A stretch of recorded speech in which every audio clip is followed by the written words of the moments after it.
સાદર જય જિનેન્દ્ર મિત્રો, કાલે જે આ ટીઆરપી માં દુઃખદ ઘટના થઈ, મને બહુ દુઃખ થાય છે આપ બધાને કહેતા, પણ મારી સાથે જે આ ઘટના થઈ છે, હું ખાલી ત્યાં માત્ર ને માત્ર માનવતાની દ્રષ્ટિએ અહીંયા જોવા ગયો હતો ઓર મારી સાથે ગેરવર્તન પ્લસ મને ગલત સમજવામાં આવી ગયું હતું. મને ઈ વાતનું જરાય દુઃખ નથી, થઈ જાય છે ઈ, પણ હું આપને જે આ ફોટો બતાવી રહ્યો છું, હું ઈ આરોપી નથી, મારું નામ જ અલગ છે.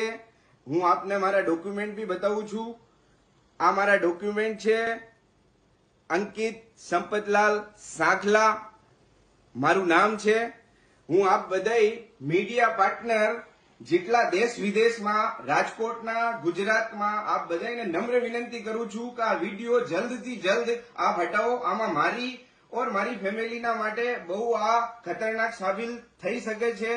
તો આપ બધાને નમ્ર વિનંતી કે આ વિડીયો આપ જલ્દથી જલ્દ ડિલીટ મારશો અને આ વિડીયો જલ્દથી જલ્દ આપ વાયરલ કરશો. ધન્યવાદ. સાદર જય જિનેન્દ્ર.